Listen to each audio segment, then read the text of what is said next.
November 1, 2017, the NFL trade deadline seemed to come too soon this year.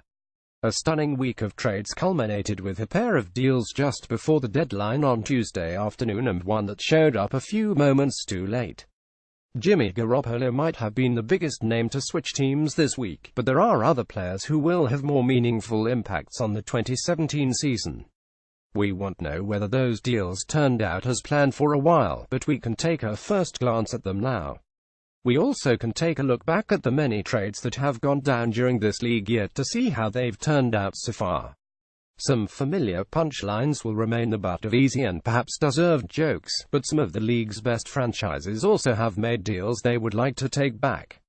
Let's run through the most notable of those trades from the past year, starting with one that didn't actually happen. New deals: Bengals don't send QB A.J. McCarron, Browns don't send 2018 second and third round picks. If you thought the Browns starting 0-8 for the second consecutive season was rock bottom, well, you were fooled. Cleveland fans are now pining for the halcyon days of when the Browns were simply a winless team on game day. You would say this organization is a laughingstock if the joke were funny anymore. Quarterback Jimmy Garoppolo has been dealt to 0-8 San Francisco, sending huge reverberations for a number of players and teams across the league. In a frantic 48 hours of moves, Tom Brady got some reassurance for his future. Jimmy Garoppolo, however, got moved to a team with few weapons. Tyrod Taylor gets a new target in Kelvin Benjamin. Philadelphia gets some help at running back. Jimmy Garoppolo is headed west. Here's everything you need to know about the deadline. In addition to the problems on the field, the dissension between coach Hugh Jackson and the team's front office has been laid bare during this disastrous season. The disagreements date back as early as last June, when Jackson publicly shot down the largest staff of sports scientists in the league by insisting on his own schedule for padded practices. Leaked reports about Jackson's dissatisfaction with the team's quarterback choices have spilled out to friendly media members this season. The tone around this team is markedly different from the tone in San Francisco, even before the Garoppolo trade. Reports about what went wrong and prevented Tuesday's trade for McCarron are varied.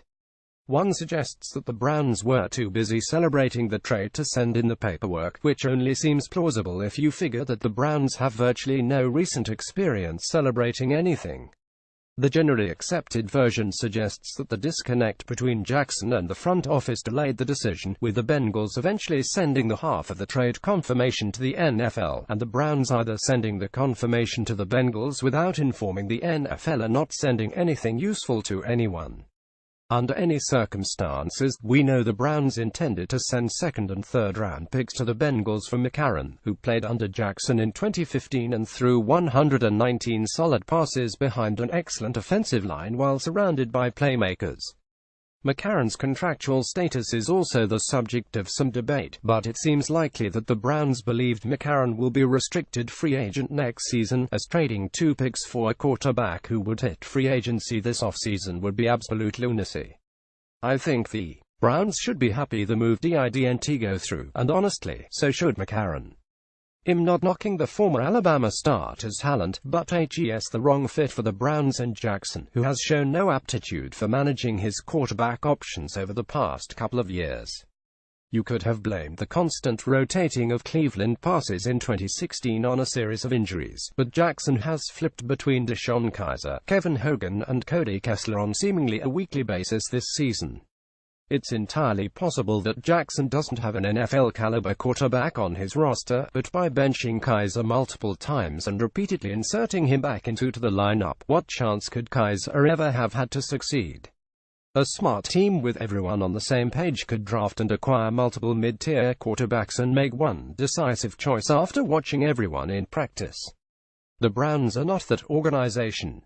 McCarron would have given them another replaceable option, a quarterback who would have been just promising enough to give a try and not valuable enough to avoid benching in search of a better option.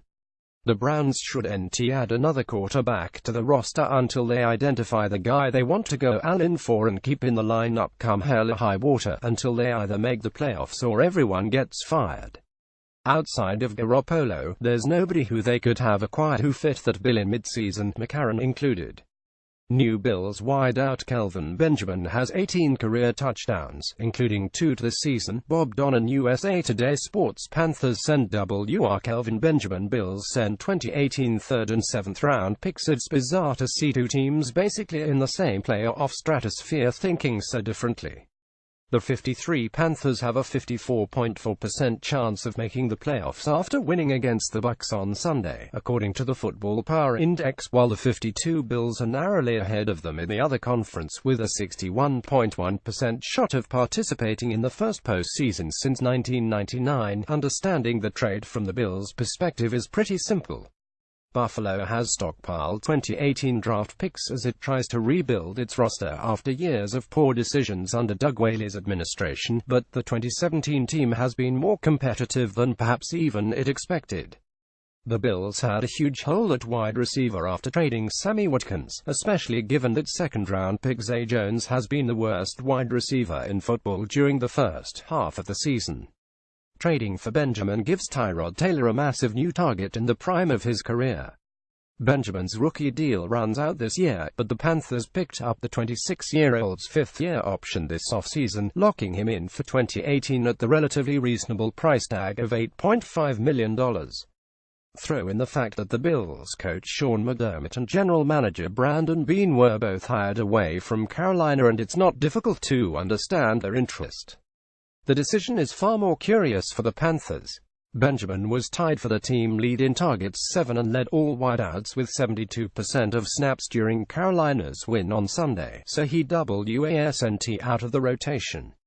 The Panthers also don't have a ready replacement for Benjamin in the lineup, as backups Curtis Samuel and Kalen Clay are totally different types of players.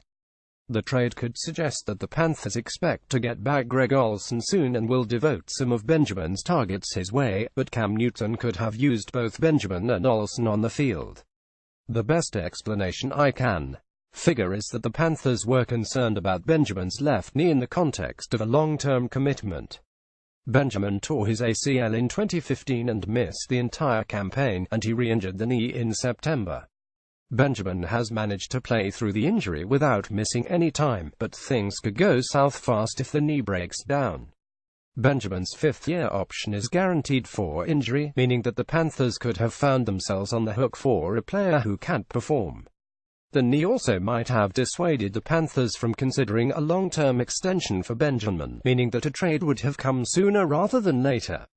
Dolphins send RBJ. Eagles send 2018 4th-round pick. He already wrote down a few thoughts about why this deal isn't crazy from the Dolphins' perspective. The Dolphins were struggling on offense last year until Adam Gase made the call to abandon his running back rotation and hand the job over to J.J. After a loss to the Titans, Ajay ran for 204 yards in a win over the Steelers, and the offense was significantly better the rest of the way. Even during his breakout season, though, Ajay was a big playback who wasn't inclined to keep the offense on schedule. He ranked 13th in DVOA, but 32nd in success rate. This year, the big plays have mostly disappeared. Ajay has 0 runs of 25 yards or more after racking up 6 of them last year, and Gase grew publicly frustrated with Ajay's propensity to seek out a big play in lieu of hitting the hole and taking what was blocked. That's the challenge at the heart of this trade. The Eagles, who are predicated upon efficiency, think they can take Ajay and coach him into a back who stays within the offensive scheme and still makes big plays.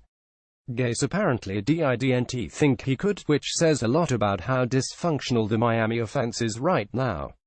Bill Barnwell, ESPN staff writer, after holding out left tackle Dwayne Brown, has played in only one game in 2017 against his new team in Seattle in Week 8. Leslie Plaza John Sonic on SportsWire. Texans sent Dwayne Brown, 2018 5th-round pick. Seahawks and 2018 3rd-round pick, 2019 2nd-round pick. The Texans were able to extract a better haul for Brown after cornerback Jeremy Lane, who was part of the initial return for the tackle, failed his physical.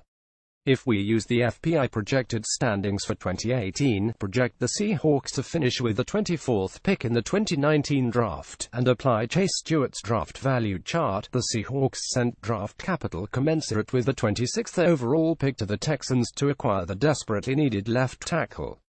Brown held out for most of this season in search of a new deal, and it's fair to wonder whether his status as team spokesperson in light of the Bob McNair controversy might have encouraged the Texans to finally trade him. Houston had gotten by with Chris Clark at left tackle before last week, when Clark was injured and Brown returned to the lineup for the game against his future teammates. Clark will return to left tackle now that Brown is gone. You know things are bad with the Seattle offensive line when even the Seahawks believe they need to invest in improvements. Even if Brown is on the downswing at 32, he'll represent a massive upgrade over Reese Odhiambo. In a year in which there's no truly dominant team, the Seahawks just made huge strides at the biggest point of weakness. Even given the cost in draft picks, you can't fault Seattle for trying. What's going to be interesting, though, is how the Seahawks handle a Brown extension. His contract has no guaranteed money remaining and would pay out $9.8 million in its final year next season, but the Seahawks likely traded for Brown with the intention of employing him past 2018. A new deal for Brown should guarantee his salary in 2018 and would likely offer at least a partial guarantee for 2019, if the Seahawks are spending $9 million more on the left tackle than they had budgeted with Odhiambo. A George Fant, though, that money has to come from somewhere. Two large deals will come off the payroll this offseason once the contracts of Jimmy Graham with a $10 million cap hit in 2017 and Luke Joeckel's $7.3 million wrap up, but it's not as simple as taking money for Brown out of the bucket. The Seahawks will likely try to retain Sheldon Richardson, who is due to become an unrestricted free agent. Richard Sherman, Earl Thomas, Frank Clark and Tyler Lockett will each be entering the final year of the respective deals in 2018, and they're all going to be in line for raises. Signing Brown makes it more likely one of the other big names on the Seahawks roster will be leaving as early as this offseason. The win-wins. Let's get to some of the other trades from the past year, starting with a player we just mentioned and some of the few trades that actually benefited both sides. Seahawks get DL Sheldon Richardson, 2018 7th-round pick. Jets get WR Jermaine Kearse, 2018 2nd-round pick, 2018 7th-round pick. But teams have to be happy with how this one worked out, at least so far. Richardson hasn't been dominant in the trenches for Seattle, but he has been an effective rotation lineman while lining up for nearly 68% of the Seahawks' defensive snaps. He looks more like the guy who terrified teams next to Damon Harrison in New York than the fish out of water miscast as an outside linebacker last season. The Jets picked up a valuable draft pick, but they've also found plenty of uses for Kearse, who has been one of the focal points of a surprisingly effective passing game. The 27-year-old is catching 71.1% of his targets from Josh McCown and has 3 touchdown catches of 20 yards or more, placing him second among wideouts behind Oakland's Michael Crabtree. Kearse also has a deserved reputation as an effective blocker in the running game. The Jets are paying just $2.2 million for Kearse this year and would be in line to shell out $5 million in 2018, which is a bargain given that someone like Marvin Jones is making $7 million.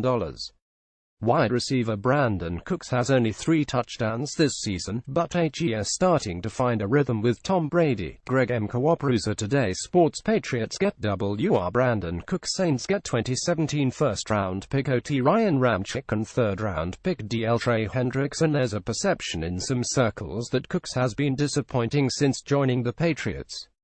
I don't see it. Playing in an offense that is avowed for spreading around the ball, Cooks is 5th in the league in receiving yards while averaging a career-high 17.1 yards per catch. The 24-year-old's catch rate is down, but Tom Brady's average pass toward Cooks is traveling 14.1 yards in the air, which also would be a career high. Cook's drop rate is 5.7%, but the difference between his career rate 2.2% and his 2017 rate is 2 drops over 8 games. He'll be fine. The Saints haven't been quite as explosive on offense without Cooks, but they're doing just fine. Ramczyk has been critically important to a line that was without left tackle Terron Armstead for most of the season and will miss right tackle Zach Strief the rest of the way. Ramczyk has allowed only 1 sack per Stats LLC in 7 games as a starter. Hendrickson has flashed promise as a situational pass rusher and is second on the team with 5 quarterback knockdowns. Both sides should be delighted so far.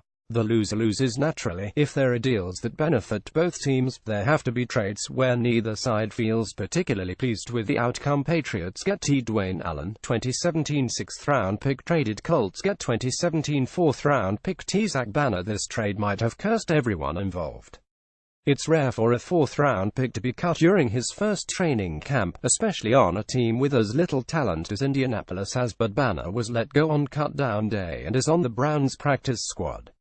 Allen was expected to play the Martellus Bennett role for the Patriots, but he hasn't caught a single pass on 6 targets this season. The 6th-round pick was packaged in a trade down that saw the Patriots draft Derek Rivers, who tore his ACL in August. Yikes. Lions get Greg Robinson. Rams get 2018 6th-round pick. The Rams probably dealt Robinson too early by shipping him off in June, given that failed first-round interior offensive linemen such as Cam Irving and Larkin Tomlinson were traded for 5th-round picks later in the summer. The Lions slotted Robinson in at left tackle after Taylor Decker went down and got predictably ugly results, as Robinson allowed 5.5 sacks in 6 starts before sitting with an ankle injury. The small victories known of these moves are going to win anybody a Super Bowl or get anyone fired, but as we approach the halfway point of the season, there seems to be a clear winner and loser when you look at the talent involved. Patriots get CB Johnson. Badimos. Lions get 2019 6th-round pick. It's hard to believe the Lions couldn't find a spot in the middling cornerback depth chart for Badimos, a former Browns regular whom the Patriots likely acquired for his special team skills. Pushed into action at corner after Stephon Gilmore and Eric Rowe went down with injuries, Badimos has been a revelation in a starting role. He'll be a regular in the rotation even after Gilmore returns, and the Pats will likely recoup a more impressive compensatory pick once Badimos' contract expires this offseason. Linebacker Demario Davis has 67 total tackles and 2.5 sacks for the Jets this season. Alan Schaefer on Sports. While Browns get Calvin Pryor, Jets get ILB Demario Davis. The Browns attempted to buy low in trading for Pryor, but Cleveland cut the former first-round pick in September after he got into a fight with teammate Ricardo Lewis. In return for Pryor, they sent Davis back to his old stomping grounds after 1 year in the Midwest. Davis wasn't a legendary Jets player during his first go-round with the team, but he has recommitted to football and looks like a totally different player under Todd Bowles. Davis has been a solid inside linebacker and even a useful pass rusher this season, racking up 2.5 sacks and 8 quarterback knockdowns. One of those hits forced an interception against the Browns, which shows how things are going for Cleveland. 49ers get 2017 4th-round pick RB Joe Williams. Colts get 2017 4th-round pick RB Marlon Mack and 5th-round pick Anthony Walker. The 49ers traded up 22 spots in the 4th round to grab Williams, reportedly at the behest of Kyle Shanahan. Williams failed to impress in camp, though, and was stashed on injured reserve with an ankle injury. As is often the case, the 49ers might have been better off just waiting and grabbing another player at the position they wanted. Mack has been one of the few bright spots for the Colts, and while Indianapolis didn't find a trade partner for Frank Gore before the deadline, it wouldn't be a surprise to see the Colts give Mack the starting running back job by the end of the season. Vikings get 2017 3rd-round pick C. Pat Elflein. Jets get 2017 3rd-round pick W.R. Darius Stewart and 5th-round pick traded after struggling with a disastrous offensive line over the past 2 seasons. The Vikings committed to improvements in 2017. Minnesota signed Riley Reiff and Mike Remmers to play tackle, then upgraded on the interior by trading up to grab Elflein, who has probably been the best rookie offensive lineman in the league. The Jets nabbed Stewart, who didn't impress despite a wide-open depth chart and has just 2 catches since Week 1. New York traded the 5th-round pick to the Browns in a deal that eventually netted them Elijah McGuire, so things could be worse.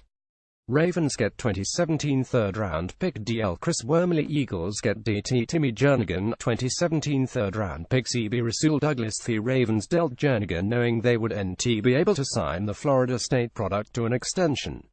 The Eagles might not be able to afford Jernigan either, but they're certainly happy he's around.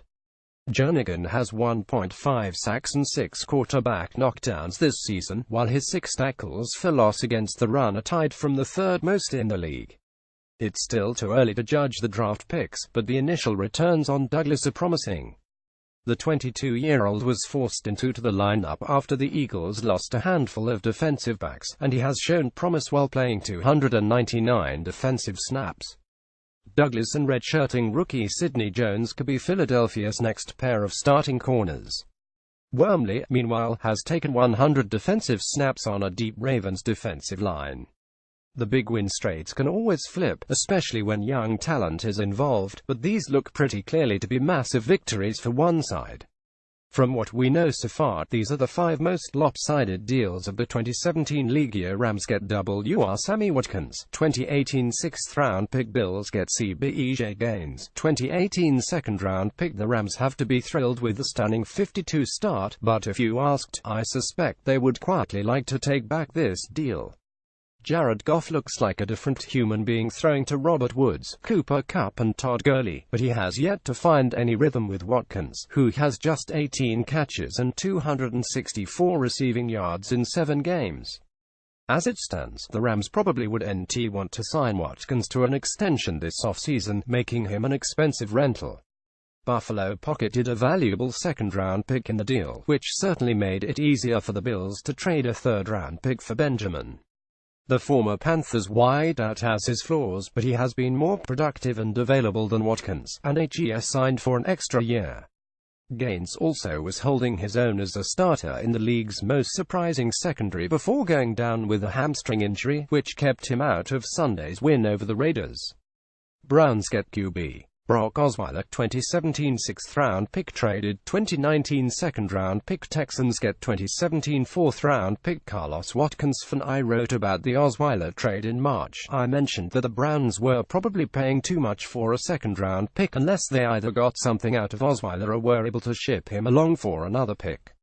In the end, they didn't either. Osweiler was cut during camp, meaning that the Browns paid $15 million for a 2nd-rounder 2 drafts away. Draft picks are valuable, but there are much smarter ways to spend $15 million.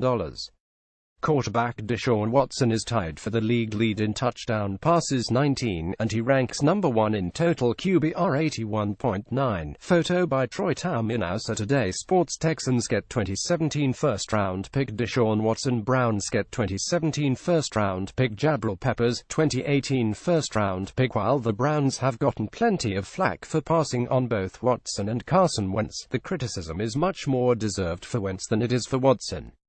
The 49ers, Jaguars and Jets each needed a quarterback and also passed on Watson.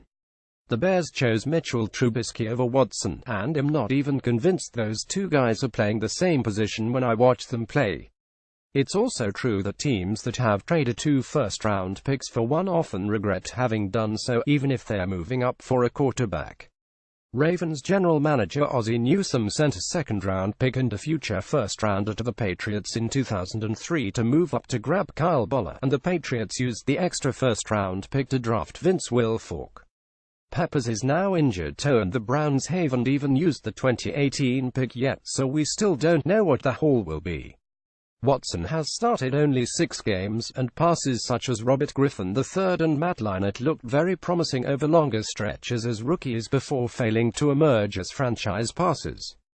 I'm of the belief that Watson would look anywhere near as effective on the Browns, given how they've managed to suck the confidence out of Kaiser.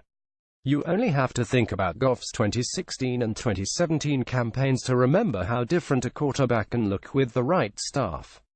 All of that is true. It's also true that the Browns would love to hit undo on this trade and hand the quarterback job over to Watson for the foreseeable future. Watson's success also makes it likely that the Texans won't finish with a terrible record, making the 2018 first-rounder less valuable than the Browns might have suspected when they thought Tom Savage was going to start more than one game. Vikings get 2017 3rd-round pick, 4th-round pick, 7th-round pick. All traded. Chiefs get 2017 3rd-round pick RB Kareem Hunt. The Vikings were busy making deals in this draft. After acquiring this pick from the Dolphins as part of an ill-fated Miami trade-up for Leon Takeru in 2016, general manager Rick Spielman turned Kansas City's 3 selections into 6 picks via various trades. Three of those players, Jalal Johnson, Danny Isidora and Stacey Coley, are on the active roster, with Isidora impressing as an injury fill-in at left guard against the Browns last week. Spielman also traded up in the second round to draft Dalvin Cook with the 41st pick, sending the 48th selection and a 4th-round pick to the Bengals, who ended up drafting another back, Joe Mixon. Cook showed promise before tearing his ACL, but even before the knee injury, the Vikings had to be kicking themselves for not staying put and using the 86th pick to draft Hunt, who leads the league with 1,070 yards from scrimmage. Patriots get WR Philip Dorsett, Colts get Jacoby Brissett. Let's finish up with a team getting a valuable asset for basically nothing. The Browns probably regret trading away the pick that the Texans used for Watson, but at least they came away with 2 first-round picks out of the deal. After rumors suggested that they were thinking about cutting Brissett, an excellent preseason game led the Patriots to call around and solicit trade offers for the third-string quarterback. The Colts were a good fit, given that they had an injured quarterback and no need for slot receiver Dorsett, a first-round pick of the previous administration with no track record of success. The Patriots might have cut Brissett anyway. The Colts almost certainly would have let Dorsett go. Dorsett is still on the New England roster, but he has 4 catches in 8 games, 3 of which came during Danny Amendola's absence in Week 2. Brissett, meanwhile, took over as the Colts' starting quarterback for Scott Tolzien in Week 2 and HASNT looked back. Nobody would argue that Brissett is playing as well as Watson, but he has been a competent stopgap for an Indy offense that is held together by wire. Brissett's 37.2 total QBR tops players such as Andy Dalton and Joe Flacco. The 23-year-old Brissett profiles as a talented backup with significant trade value once Andrew Luck returns. It would hardly be out of the question for Brissett to fetch a third-round pick this offseason if general manager Chris Ballard is so inclined. The Patriots might very well wish they had Brissett around after trading Garoppolo earlier this week, even with Brian Hoyer due to make his way back east. There hasn't been much to cheer for in Indianapolis this season, but winning a trade with the Patriots and finding a useful quarterback certainly qualifies.